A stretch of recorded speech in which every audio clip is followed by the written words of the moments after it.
conceptual contable para el sector público argentino. Allí se muestran los objetivos de los estados contables, las características cualitativas de la información a producir, el momento de reconocimiento de las transacciones, los elementos de los estados contables y los estados contables básicos. Dentro de los objetivos de los estados contables tenemos el de proporcionar información útil para la toma de decisiones. Esta información nos tiene que mostrar la situación y la evolución ya sea patrimonial como económica y financiera del ente contable. Y a su vez los atributos que debe tener esta información son los de pertinencia, relevancia, representación fiel y confidencialidad.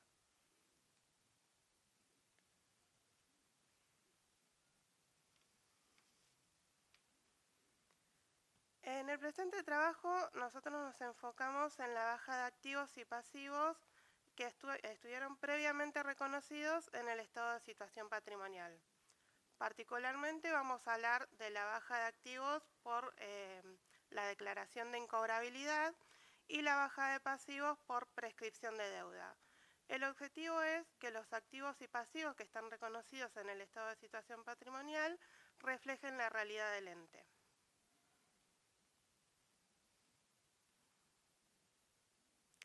Para el desarrollo de este trabajo participamos las jurisdicciones de Buenos Aires, Ciudad Autónoma de Buenos Aires, San Juan, Santa Fe, Tucumán y además tuvimos aportes de Nación a través del contador César Duro. En las distintas reuniones que estuvimos manteniendo pudimos detectar diferentes metodologías de registro entre las jurisdicciones. En relación a esto nosotros creemos que no es que unas jurisdicciones registren de forma correcta y otras no, sino que cada jurisdicción también registra de acuerdo a la legislación propia. También vamos a tener diferentes particularidades en los registros, ya sea que se trate de que registra la Administración Central, los organismos descentralizados o el sector empresas, sociedades u otros entes. Respecto al plazo general de prescripción, acá las jurisdicciones por lo general se establece lo que es el plazo general de prescripción que está establecido en el Código Civil y Comercial de la Nación y que es de 5 años, salvo algunas particularidades que mis compañeros después les van a comentar. Creemos también importante destacar la importancia o el rol fundamental que tienen las direcciones generales en la determinación de la prescripción o en la declaración de incobrabilidad, ya que estas son, en la mayoría de las jurisdicciones, quienes tienen el contacto administrativo con los diferentes deudores acreedores, quienes pueden reconocer o conocer los recursos que se interpusieron y también los plazos de pago, de cobro y de prescripción. También vamos a resultar vital establecer la estrecha relación de las contadurías generales, ya que son quienes son los órganos rectores del registro contable y presupuestario.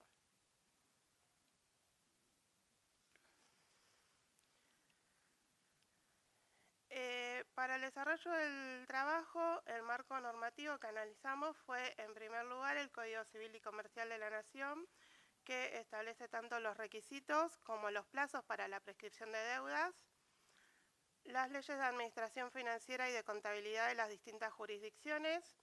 A partir de eso pudimos establecer que 8 jurisdicciones registran en sus leyes de administración financiera sobre prescripción de deudas. Tenemos el caso de la Ciudad de Buenos Aires, que si bien en la ley de administración financiera no establece nada acerca de la prescripción, en el año 2019, a través de una disposición de la Contaduría General, se indican las pautas a seguir para registrar la prescripción. Y respecto a la incobrabilidad de créditos, salvo en la provincia de Río Negro, en todas las jurisdicciones se establecen los requisitos de la incobrabilidad de créditos en sus leyes de administración financiera y de contabilidad. No obstante, son pocas las que los tienen reglamentado.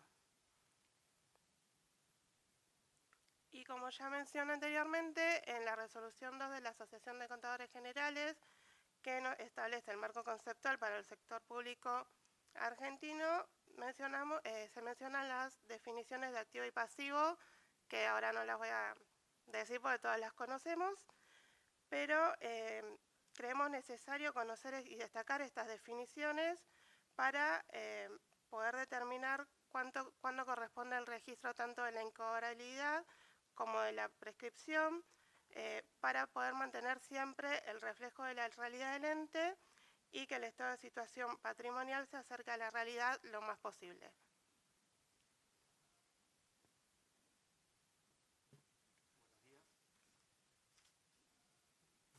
Hola, buenos días. Bueno, para continuar con la exposición, ¿sí? Vamos a hacer referencia a lo que hablamos cuando decimos prescripción de deuda. Melaña recién les comentaba que contablemente implica una baja de un pasivo que impacta en el estado de situación patrimonial, ¿sí? Legalmente, y antes de empezar, queremos agradecerle a Matías Pascual de Tucumán que nos brindó conceptualmente los conceptos jurídicos de lo que es la prescripción de deudas. O sea que si hay algún abogado que me corrija, no hay problema por eso. Entonces, cuando hablamos de prescripción, ¿sí? Decimos que hay una pérdida de acciones derivada de un derecho, ¿sí? Por la inacción de un titular y debido al transcurso del tiempo. Es decir, que tenemos dos conceptos fundamentales: inacción del titular y transcurso del tiempo, lo que implica una pérdida de acciones derivada de un derecho. Como les mencionaba Melaña, está normado en el Código Civil y Comercial de la Nación, en los artículos 2532 a 2565, donde se establece un plazo general de 5 años. Del relevamiento que hicimos de la mayoría de la normativa, muchos refieren estos 5 años, ¿sí? como una regla genérica. No obstante, en el Código Civil y Comercial se establecen otros plazos, o sea, de 2, 10 años, dependiendo de la situación. Y al margen de esto, cada jurisdicción local tiene su propia normativa, principalmente lo que es en aspectos tributarios. Pero puede haber otros. A ver, por darles un ejemplo, en la provincia de Santa Fe, ¿sí? Todos los años en la ley de presupuesto se contiene un artículo que establece que la ley de empleo público prescribe a los 2 años, ¿sí? En contaduría de Ciudad Autónoma de Buenos Aires, como mencionó Melaña, si mal no recuerdo, el dictamen 112, Grisel corregime, del 2019, se establecen los procedimientos y plazo para la prescripción. Es como que tenemos una normativa madre, que es el Código Civil, y después cada jurisdicción tiene su propia normativa. Ahora bien, yo les decía que tenemos una inacción de titular y el transcurso del tiempo. Cuando hablamos de transcurso del tiempo, puede verse interrumpido o suspendido por diversas situaciones, ¿sí? Entonces tenemos como dos conceptos: la interrupción y la suspensión. La interrupción implica un parate en el tiempo donde se pierde ese tiempo transcurrido y comienza a computarse nuevamente después de solucionado el hecho interruptivo, ¿sí? ¿Cuál es el fundamento de esto? Que una de las partes desea mantener viva la relación jurídica. Y después tenemos la suspensión, que implica un parate temporal en el cómputo del tiempo, donde una vez subsanado este hecho suspensivo, continúa computándose el plazo. Esto es más o menos lo que hace referencia legalmente a lo que es prescripción de deudas. Ahora vamos a ver lo que nos atañe a nosotros, que es el tema del registro, ¿sí? Entonces, para hablar de registro tenemos dos tipos, ¿sí? Los contables y los presupuestarios y contables. Es decir, las provincias del bien y la provincia del mal.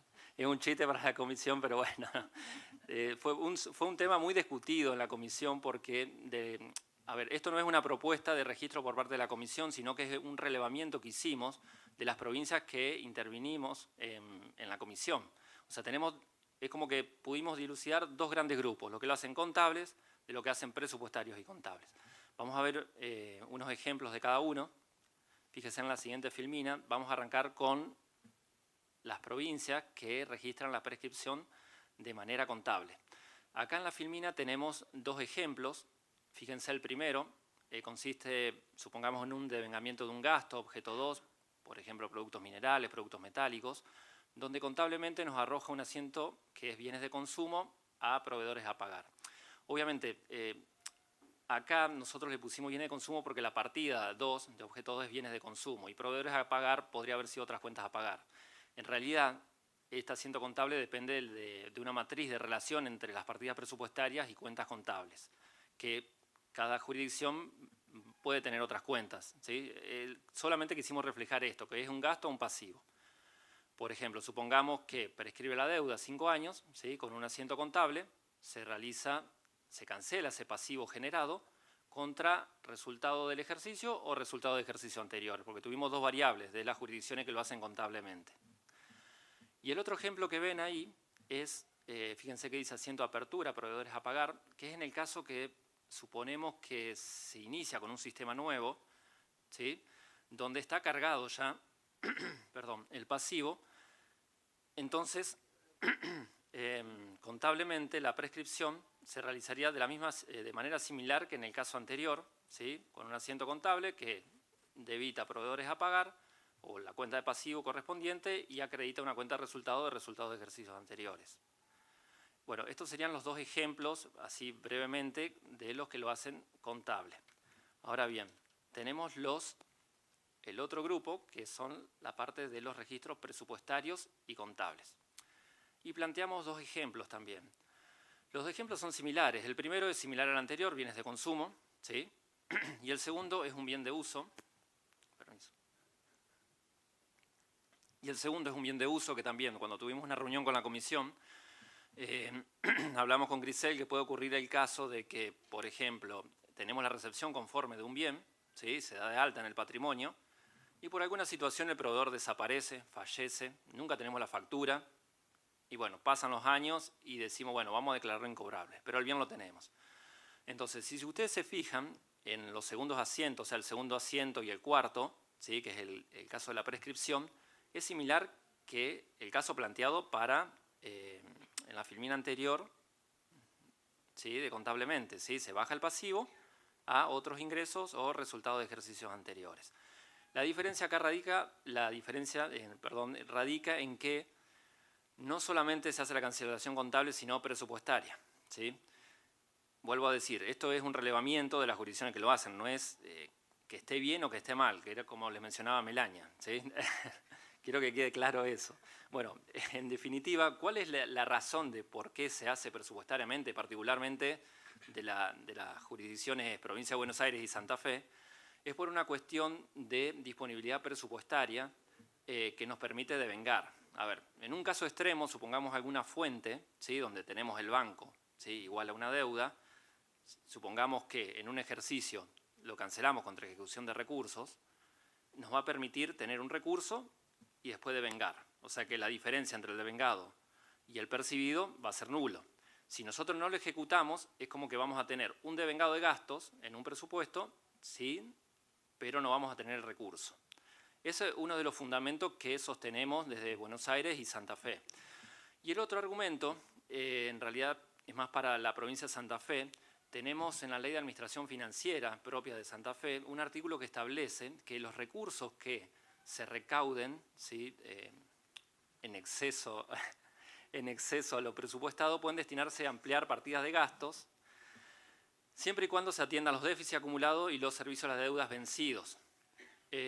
Acá vamos a hacer hincapié en déficits acumulados. En la provincia de Santa Fe está reglamentado este artículo de la ley y establece que cuando se habla de déficits presupuestarios tiene que hacerse referencia a resultados presupuestarios acumulados. Nosotros entendemos que el presupuesto son por periodos, ¿sí?, no se acumula el presupuesto, lo que se acumula son los resultados contables, pero bueno, nosotros en la ley nos exige que acumulemos resultados presupuestarios. Es más, llevamos un registro de ese resultado.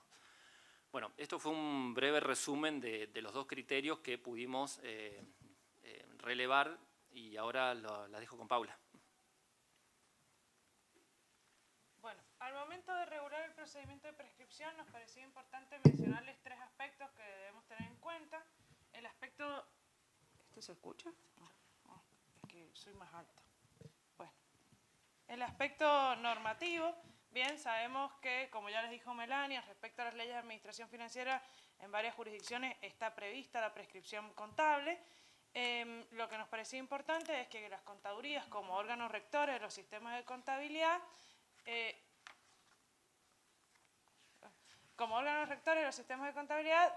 debemos participar en este procedimiento de regular el procedimiento de prescripción, ¿bien? Y determinar también cuáles van a ser las funciones de las direcciones generales o direcciones administrativas, servicios administrativos, como se llamen en cada jurisdicción.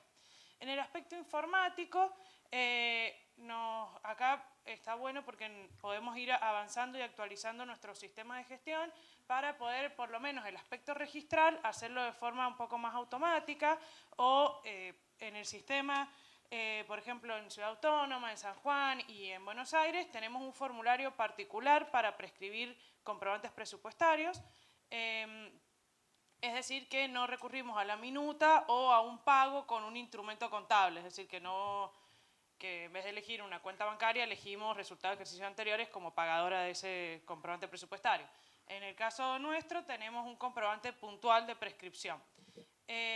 Y por último, en el aspecto registral, tener en cuenta obviamente la normativa local y más o menos ir siguiendo la registración objetivo que les ha planteado Claudio.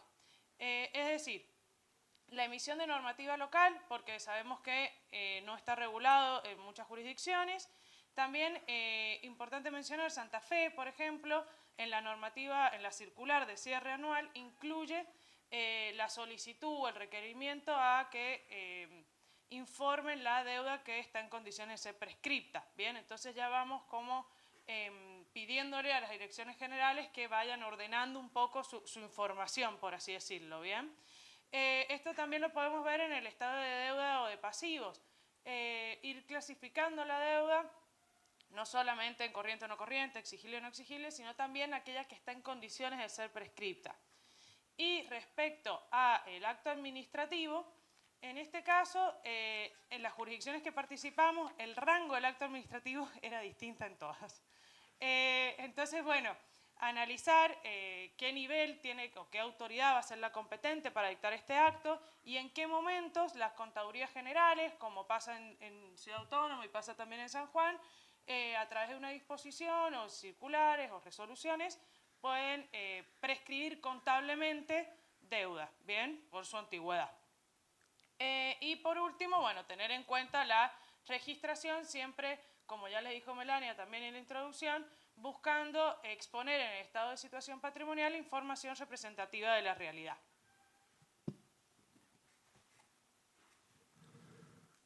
Bueno, para continuar, bueno, ya cerramos el tema de prescripción, vamos a arrancar con incobrabilidad.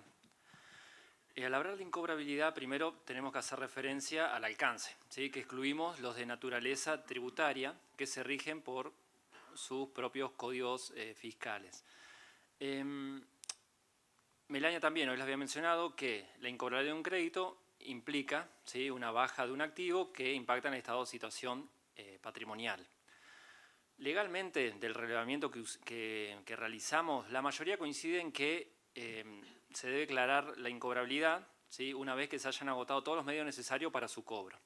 ¿Sí? Entonces, acá tenemos que distinguir varios aspectos importantes. Primero, tienen que haberse agotado todos los medios necesarios para el cobro. Segundo, no se extingue la responsabilidad del Estado, ¿sí? La responsabilidad en realidad del agente recaudador, siempre y cuando le fuese imputable. Y tampoco se extingue el derecho del Estado de cobrar ese crédito. Otro punto importante que tenemos que destacar es que tienen que intervenir, ¿sí? Siempre se habla de una previa intervención de Fiscalía o de algún otro órgano legal para determinar la incobrabilidad. Y por último, para cerrar todos estos puntos, es un acto de administración interna, es decir, que implica una baja de los registros contables, por los motivos que les mencioné recién, ¿sí? ¿Cuáles son las causales?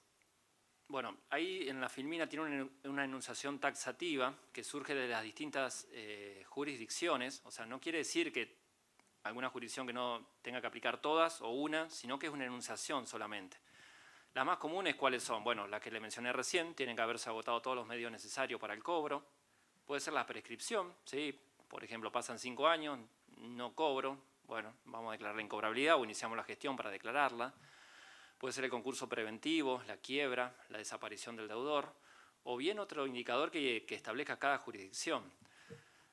Y para cerrar un poco con la parte legal, nos pareció muy interesante el tema del análisis de la relación costo-beneficio de economicidad de llevar a cabo una gestión de incobrabilidad, que Nación la tiene reglamentada esa parte, donde siempre es como que hay que analizar, bueno, a ver, yo tengo un crédito de 1.000 pesos, ¿me conviene hacer una gestión para darlo de baja? Bueno, todas esas cuestiones tendrían que plantearse para, por ejemplo, para delegar a una autoridad menor, de menor rango. Pero más que nada, estos puntos serían los centrales en relación a lo que es la definición de incobrabilidad. Y ahora vamos a ver el tema de registros, ¿sí? Registros, similar a incobrabilidad, podemos distinguir dos grupos, ¿sí? Los contables y los presupuestarios. En los contables, fíjense que ahí tienen el primer ejemplo, donde ustedes ven que se declara la pérdida a un crédito, ¿sí? Se hace con asiento manual, se cancela el crédito y listo. Y después, el otro grupo que tenemos es la parte de los presupuestarios y contables, donde, les quería mencionar que a lo mejor puede ser que alguna jurisdicción haga alguna depuración de deudores, por ejemplo, que antes de pasarlo a incobrable lo pase en gestión judicial o deudores morosos. Acá solamente planteamos el caso que, bueno, se declara incobrable. Y después tenemos las jurisdicciones que lo realizan presupuestariamente y contablemente, donde dividimos en dos partes. Primero, los que surgen de registros presupuestarios y de los que surgen de registros, dos partes, los que surgen de registro de gastos y los que surgen de devengado de recursos. Lo que surge de devengado de gastos, fíjense, es el primer ejemplo, donde suponemos que damos un préstamo, ¿sí? Un gasto de capital, ¿sí? Que se paga con bancos, un objeto 6. Fíjense que el asiento contable que nos genera es préstamos a bancos. Supongamos que por alguna situación se declara incobrabilidad, interviene Fiscalía, bueno, no se va a cobrar. Los que lo hacen presupuestariamente, ¿sí? Tienen que, o sea, el registro es un devengamiento de un gasto, ¿sí? Con partida de 8, pérdidas, que se cancela contra un recupero. Entonces, si nosotros analizamos la trazabilidad de los diferentes años, es como que vamos a tener un préstamo, ¿sí? Y una salida de bancos. Y en el año de la incobrabilidad vamos a tener la pérdida y el recupero del préstamo. Entonces, si unimos las gestiones, es como que nos va a quedar reflejado la pérdida a bancos, que es la naturaleza en realidad, porque no pudimos cobrarlo. Queda reflejada la pérdida determinada por esa incobrabilidad. Contablemente es similar al caso planteado anterior, ¿sí? Se declara, tenemos en el debe una pérdida y el crédito en el haber. Y para cerrar con el tema de registros, yo le decía que los que lo hacemos presupuestario y contables diferenciamos los de devengado de gastos de los de devengado de recursos. Acá no es la intención hablar sobre el devengado de recursos, sino hacer mención más que nada al sector empresa, donde emiten facturas, ¿sí? Realizan un devengado, cuando las cobran hacen el percibido, ¿sí? Puntualmente para el sector empresa. Entonces supongamos, fíjense el tercer ejemplo. Supongamos que una empresa, ¿sí? Vende, entonces va a tener un cliente en cuenta corriente, un deudor por venta, a ventas, y supongamos que no lo puede cobrar por alguna situación, bueno, se cancela, fíjense contablemente, se da la pérdida a la baja del crédito. Una cuestión que diferencia el tema del devengado de recursos del devengado de gastos es que acá no utilizamos una partida de pérdidas como hicimos con el devengado de gastos. ¿Por qué? Porque el marco conceptual, ¿sí? Establecido puntualmente en la disposición 2 de A, que establece que los resultados se determinan por el recurso percibido y el gasto devengado. Entonces, si nosotros tenemos un recurso devengado, impacta en la contabilidad, en el resultado contable, pero no en el presupuestario.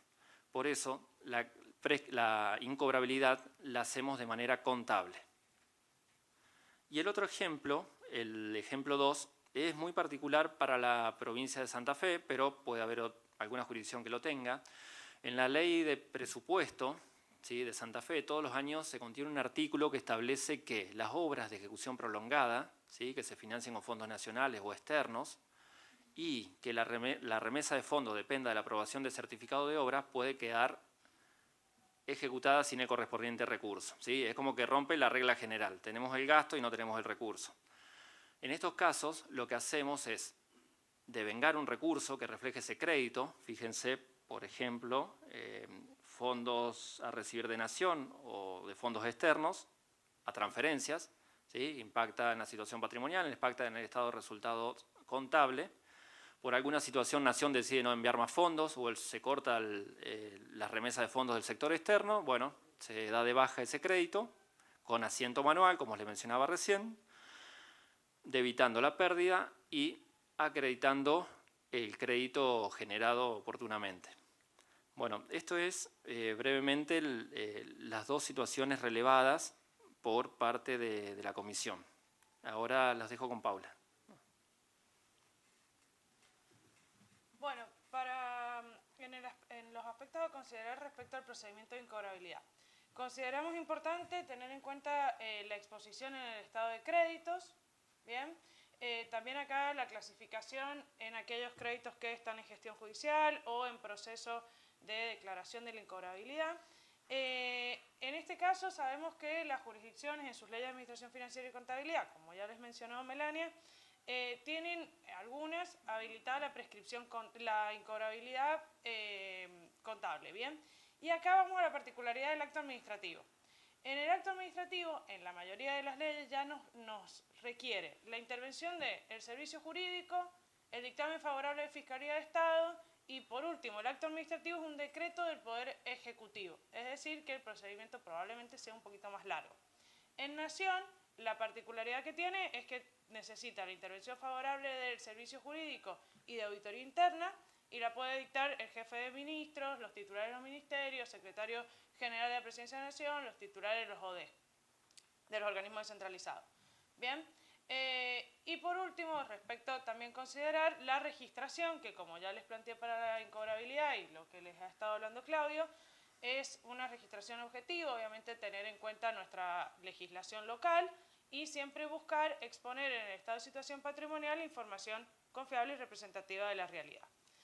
Mientras desarrollábamos este trabajo, nos encontramos con que en algunas jurisdicciones los servicios administrativos, las direcciones generales, están al tanto de comprobantes de ejercicios anteriores que han cargado erróneamente. Es decir, cargaron mal la cuenta pagadora, el destinatario de pago, una fuente de financiamiento, ¿bien?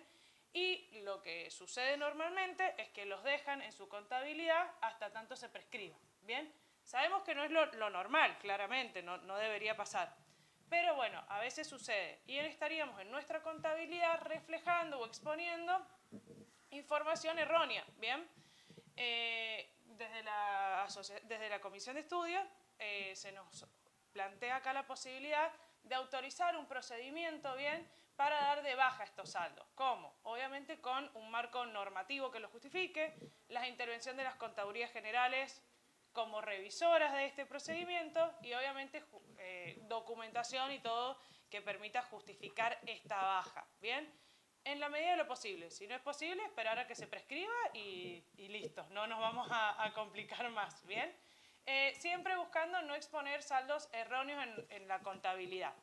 Y ya para concluir, sabemos que la prescripción y la incobrabilidad son procedimientos delicados, lo hemos vivido mientras hacíamos el relevamiento, mientras planteábamos el trabajo, que una palabra a veces cambia muchas cosas, entonces sabemos que no va a ser sencillo, pero los invitamos a que empecemos a regular estos procedimientos, bien, como contadurías generales y órganos rectores de los sistemas de contabilidad, también a llevar a cabo las modificaciones que por lo menos, o implementar en nuestro sistema de gestión, modificaciones que nos permitan realizar la registración por lo menos de forma más automática, bien, en la medida de lo posible, y siempre tener en cuenta que la contabilidad debe reflejar la realidad bien del ente y ir buscando o ir regulando procedimientos que nos permitan depurar dentro de los marcos normativos y las normativas locales, ir depurando los saldos activos y pasivos para que finalmente en los estados contables, en el estado de situación patrimonial, expongamos información útil, confiable y oportuna. Bueno, muchas gracias.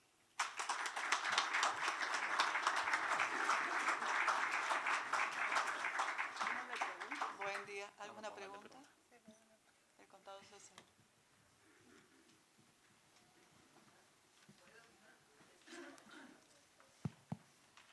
Bueno, primero felicitarlos por el esfuerzo que hicieron.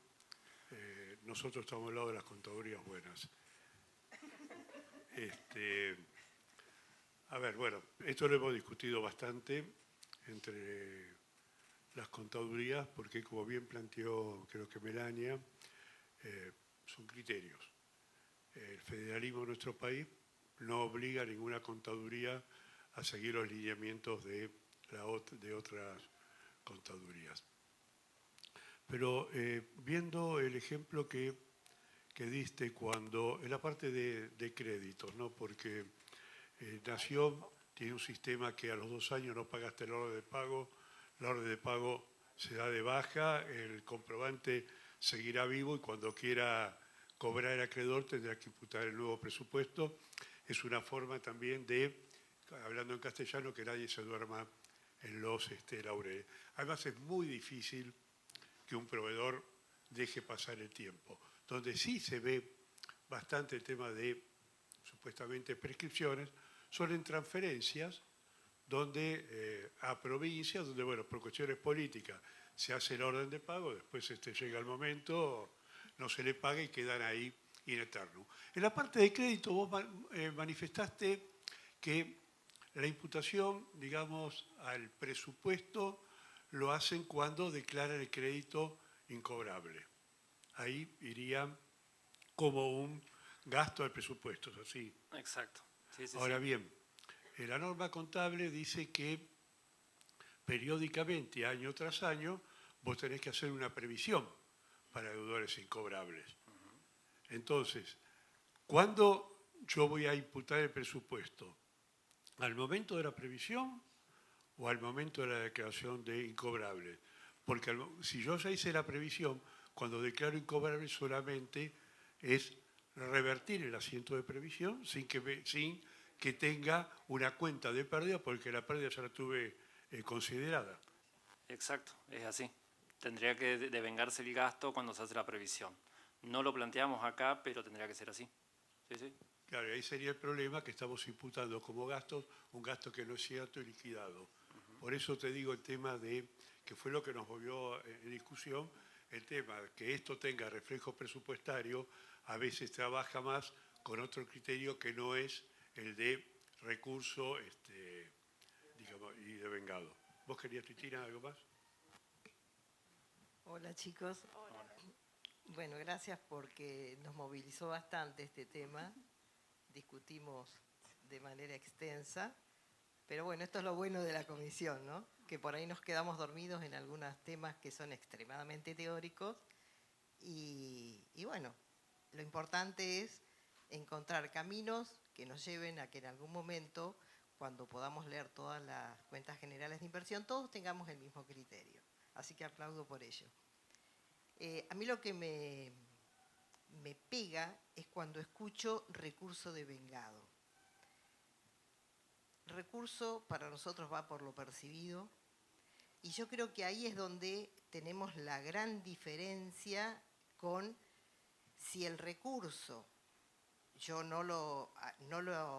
contablemente no lo registré, presupuestariamente no lo subí. ¿Por qué después voy a tener que prescribirlo? O sea, yo sé que tal vez el trabajo abarcó muchos puntos y es ahí donde nos terminamos complicando. Si hablamos de prescripción, si hablamos de deuda del tesoro, si hablamos de recursos devengados, si hablamos de si voy a abrir el presupuesto del año pasado porque un gasto nunca lo pagué, es deuda del tesoro, caemos en lo que decía César recién. Quedan ahí las órdenes de pago, caducan porque las leyes así nos lo permiten, sea el Código Civil o sea nuestras propias leyes provinciales.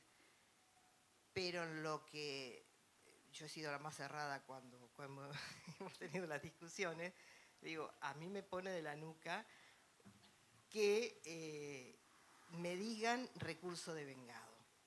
Yo tengo la Dirección Provincial de Rentas que lleva su propia contabilidad y que si hay algún, y a mí me dan los datos al inicio, qué sé yo, en octubre cuando preparamos el presupuesto, que me dicen lo que vamos a terminar de recaudar es esto. Esos son los créditos que yo pongo en el presupuesto. Pero esos créditos van presupuestariamente y me habilita luego que yo voy a gastar después del lado de los gastos. Pero si yo no cobro, nunca lo voy a poner como recursos y nunca lo voy a tener que dar de baja en la contabilidad, porque en la contabilidad no existió.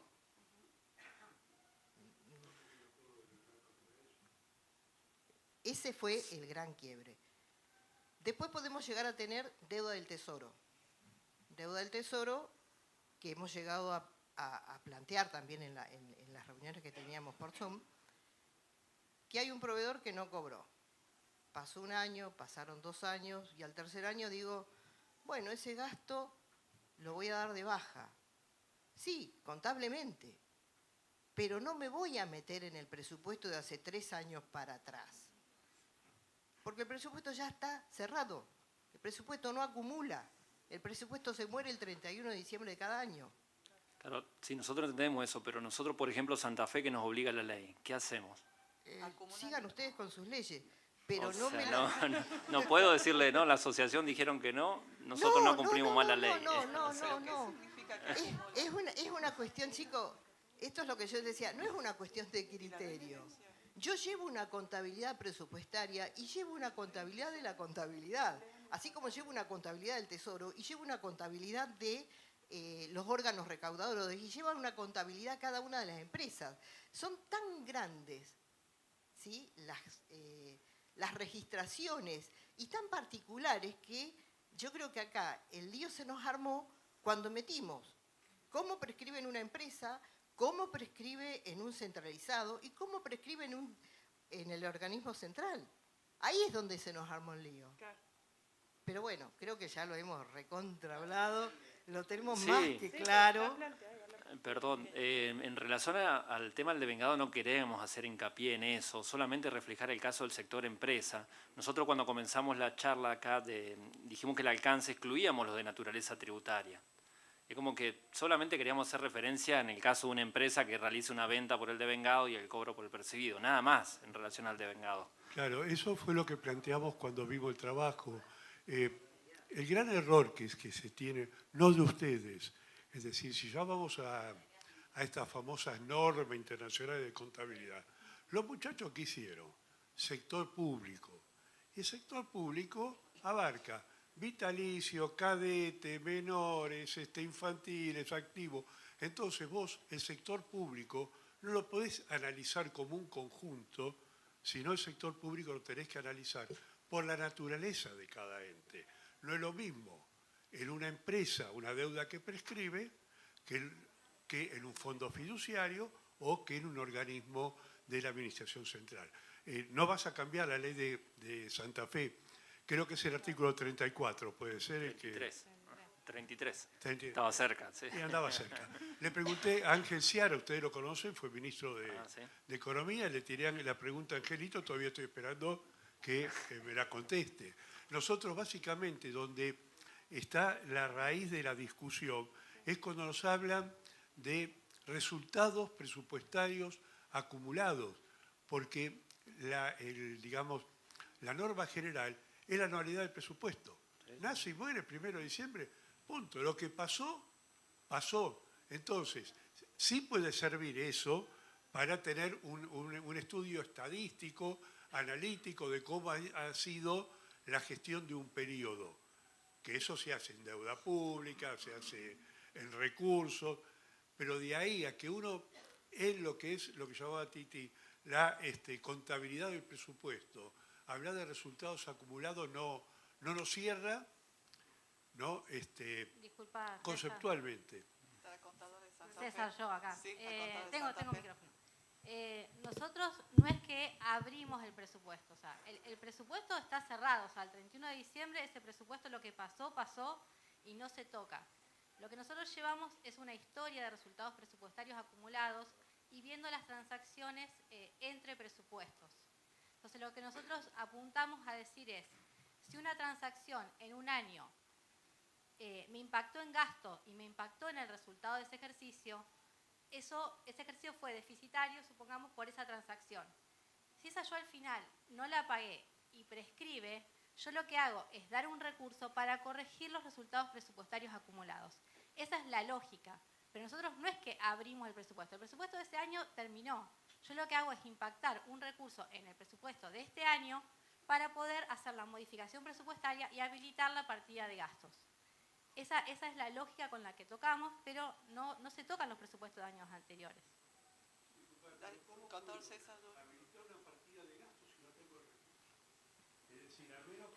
Si tenía una deuda y no la voy a afrontar, entonces reconduzco esos fondos. Pero lo entro a jugar con disminución de disponibilidades, porque vos en definitiva tuviste una mayor disponibilidad por no pagar la deuda, pero eso va abajo de la línea. Es como, es decir, para todos los presupuestos, la partida, creo que 35, que es disminución de disponibilidad, la tenés que habilitar para poder financiar los gastos del ejercicio. Pero no es que yo estoy teniendo un mayor recurso en este ejercicio. No era un saldo no invertido. O sea, se prescribió en el transcurso del ejercicio y habilitó la modificación presupuestaria.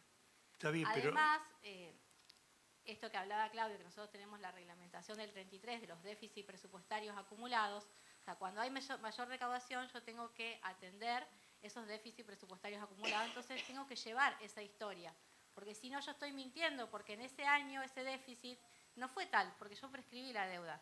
De todas maneras, lo que hablábamos un poco en la cena, no es que prescribimos millones de pesos, es insignificante lo que prescribimos, o sea, tampoco es que impacta significativamente en los resultados, pero bueno, siempre apuntando a que refleje la realidad contable y el objetivo es el mismo en los dos casos, que el estado de situación patrimonial refleje la realidad del ente y que no tengamos activos y pasivos que no son tales. Bueno, la parte patrimonial me va al activo y al pasivo, bárbaro ese balance contable. Estamos hablando del presupuestario. El Fondo Monetario nos dice que vos lo que tenés que hacer es financiar gasto de un ejercicio respecto de lo que tenía. Lo que vas a recaudar en ejercicio va a lo que tenías en caja y banco. Lo que tenías en caja y banco ya es una fuente financiera que te va a servir para financiar, pero uno va abajo de la línea. Es decir, acá la gran discusión es si ese recurso va arriba o abajo de la línea. Si va abajo es una disminución de caja y banco. Si va arriba es un recurso y no es un recurso porque nunca lo recaudaste.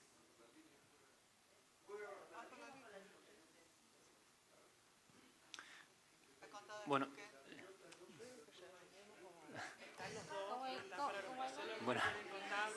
el ojo de águila.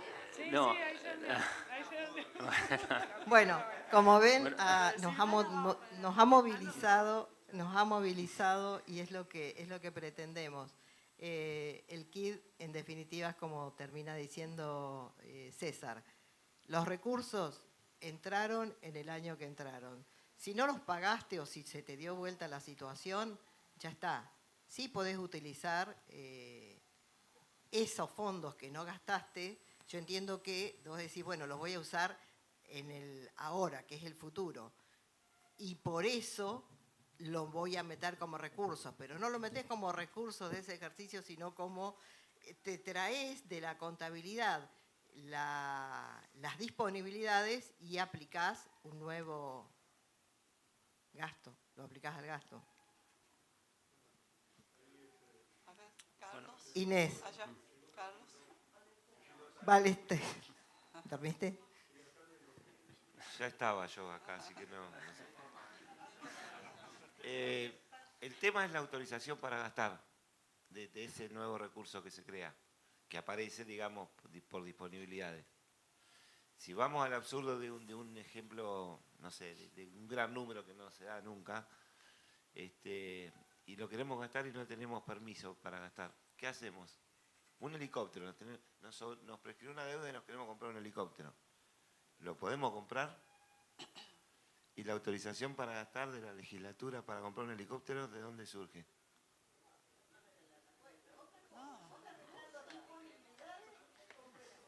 Bueno, pero que en definitiva nosotros podemos gastar en lo que la ley nos autoriza. Así es. Recursos es otra cosa. Yo digo, cuando se libera el gasto, que te deja nuevamente la disponibilidad, porque vamos al caso que se recaudó el recurso, ¿no? Que no. Exacto. Que no está sin recaudar.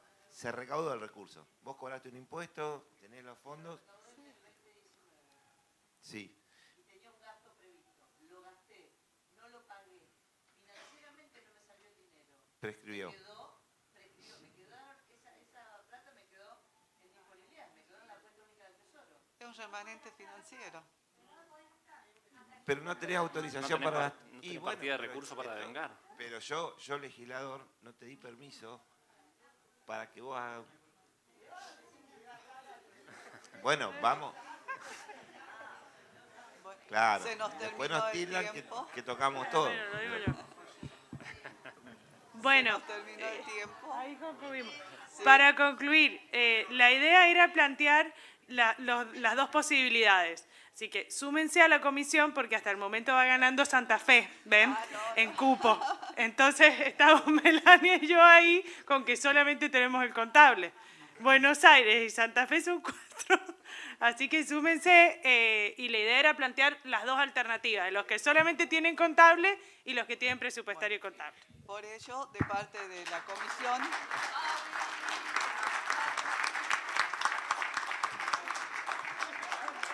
además de agradecer a la comisión, invitamos a que se sumen más jóvenes profesionales a ella, de todas las contadurías en general. Bueno.